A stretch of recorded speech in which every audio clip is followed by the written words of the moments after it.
Hi friends, అందరికీ నమస్కారం. Friends, AP ప్రజలకు తీవ్ర హెచ్చరిక. కొత్త గ్యాంగ్ అయితే దిగింది. ఇంట్లోకి దూరి మరీ దారుణాలు. వాళ్ళు పగలు ఎలా తిరుగుతున్నారు ఊర్లోను, అదేవిధంగా రాత్రులు ఏం చేస్తున్నారు ఒకసారి పూర్తిగా తెలుసుకోండి. సో వీడియో కంప్లీట్గా చూడండి. అలాగే తప్పకుండా మీకు తెలిసిన వారికి కూడా షేర్ చేయండి. వీడియోని లైక్ చేయడం మర్చిపోకండి. మీకు నచ్చకపోయినా ఒక లైక్ చేశారంటే మరింత మందికి ఇన్ఫర్మేషన్ చేరుతుంది. అలాగే video me friends and family members share చేయండి. మరిన్ని అప్డేట్స్ కోసం ఛానల్ని సబ్స్క్రైబ్ చేసుకోండి. ఇంకా అలాగే వీడియో కంప్లీట్గా చూడండి. మధ్యప్రదేశ్కు చెందినటువంటి ప్రమాదకర థార్ గ్యాంగ్ కదలికలు ఇప్పుడు తీవ్ర కలకలం రేపుతున్నాయి. వారు అయితే కనుక ఏపీలో దిగారు. పగటిపూట దుప్పట్లు, బ్యాగులు అమ్మేటువంటి సాధారణ వ్యాపారుల్లా నటిస్తూ రెక్కి నిర్వహిస్తున్నారు. అర్ధరాత్రి వేళల్లో ఆయుధాలతో తలుపులు బద్దలు కొట్టి దోపిడీకి పాల్పడడం ఈ అంతర్రాష్ట్ర ముఠా నైజం. అంటే వాళ్ళు దుప్పట్లు అమ్ముకోవడం ఇలాంటి చిన్న చిన్న అమ్ముకోవడానికి వచ్చినట్లుగా వస్తారు. ఏ ఇల్లు తాళాలు వేసి ఉన్నాయి, లేకపోతే ఎవరు తక్కువ మనుషులు ఉంటున్నారు, ఇలాంటివన్నీ చాలా జాగ్రత్తగా గమనించడం. రాత్రులు ఒకేసారి ముఠా కింద వచ్చి వాళ్ళు ఇంటి మీద పడ్డం. తాజాగా ఒక రైల్వే స్టేషన్ సీసీటీవీ దృశ్యాల్లో ముగ్గురు ముఠా సభ్యుల ఆనవాళ్లు లభించడంతో పోలీసులు రక్షణ వలయాన్ని బిగించారు. గతంలో చెడ్డీ గ్యాంగ్, పార్టీ గ్యాంగులతో పాత అనుభవాలు ఉన్న నేపథ్యంలో ఇప్పుడు రక్షణ మరింత పెంచారని చెప్తున్నారు. ముఖ్యంగా పశ్చిమ గోదావరి జిల్లా వాసులను ఈ అంతర్రాష్ట్ర దొంగల ముఠా కదలికలు తీవ్ర భయాందోళనకు గురి చేస్తున్నాయి. కేవలం వీళ్ళు అక్కడ మాత్రమే ఉంటారని చెప్పడానికి ఉండదు. ఎక్కడ ఏ సమయానికి ఎటైనా వెళ్ళిపోతూ ఉంటారు. మధ్యప్రదేశ్కి చెందిన అత్యంత ప్రమాదకరమైన ఈ తార్ గ్యాంగ్ జిల్లాలోకి ప్రవేశించినట్లు పోలీసు యంత్రాంగం కూడా నిర్ధారించింది. పగటిపూట ఏంటంటే చిన్న చిన్న నిరుపేద వ్యాపారులను నటిస్తూ ఇళ్లను నోట్ చేసుకోవడం, అర్ధరాత్రి దాటిన తర్వాత ఆయుధాలతో విరుచుకుపడడం ఈ ముఠా నైజం. తాజాగా ఏలూరు రైల్వే స్టేషన్లోని సీసీటీవీ కెమెరాల్లో ఈ ముగ్గురు ముఠా సభ్యుల కదలికలు స్పష్టంగా రికార్డు అవుతుంటో ఉమ్మడి జిల్లాల వ్యాప్తంగా కూడా రక్షణ వలయాన్ని పోలీసులు మరింతగా బిగించారు. ఇంకా వీళ్ళకి జాలి, దయా, కనికరం ఏమన్నా తెలియదు. వచ్చారంటే కొన్ని సినిమాల్లో చూపిస్తుంటారు చూసారా, అలాంటి సినిమాల్లాగా చాలా దారుణంగా బిహేవ్ చేస్తుంటారు వీళ్ళు. విలాసవంతమైన కారులో ప్రయాణం హైవే ప్రాంతాల లక్ష్యం. ఈ ముఠాల నేరశైలి అత్యంత వ్యూహాత్మకంగా పోలీసులకు చిక్కని రీతిలో సాగుతుంటుంది. వాళ్ళకి దొరకరు గమ్మున.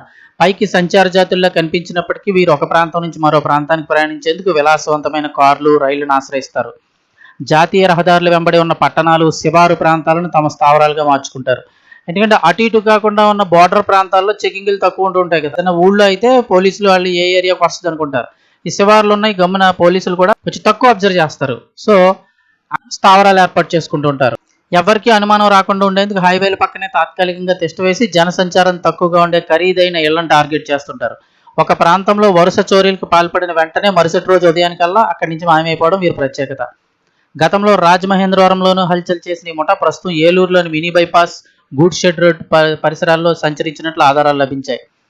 సుమారు 8 నుంచి 10 మంది సభ్యులుండే ఈ గ్యాంగ్లో 2-3 మహిళలు కూడా ఉండడం గమనార్హం. చూసారు, అప్పట్లో దండుబాల్యం అని, కాకి సినిమా, కొన్ని సినిమాలు చూస్తుంటారు. అలాంటి వాళ్ళకి బాగా ఐడియా ఉంటుంది ఇలాంటి గ్యాంగ్లు ఎలా బిహేవ్ చేస్తాయనేది.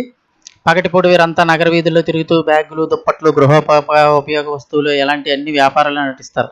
ఈ క్రమంలోనే ఆ ఇళ్లలో ఎంతమంది ఉంటున్నారు, ఎటువైపు నుంచి లోపలికి వెళ్ళొచ్చు, గుమ్మాలు ఎటు ఉన్నాయి, డోర్లు ఎటు ఉన్నాయి, అన్న వీక్గా ఉన్నాయా, ఇలాంటి అంశాలపై, అంటే మనుషులు ఎంతమంది ఉంటున్నారు, ఒకవేళ దాడి చేస్తే ఎవరైనా ఎదురు తిరుగుతారు, ఇలాంటి అంశాలపై రెక్కి నిర్వహిస్తారు.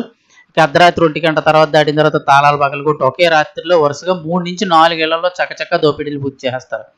వీరు కేవలం దొంగతనాలతో మాత్రమే ఆగిపోరు. ఇంట్లో ఉన్నవారు ఎవరైనా అడ్డొస్తే ప్రాణాలు తీయడానికి సైతం వెనుకాడరని, వీరిది చాలా క్రూరమైన మనస్తత్వాన్ని పోలీసులు హెచ్చరిస్తున్నారు. సో గమనించండి. అలాగే పోలీసులు మరొక హెచ్చరిక చేశారు. అది కూడా ఏంటని తెలుసుకుందాం.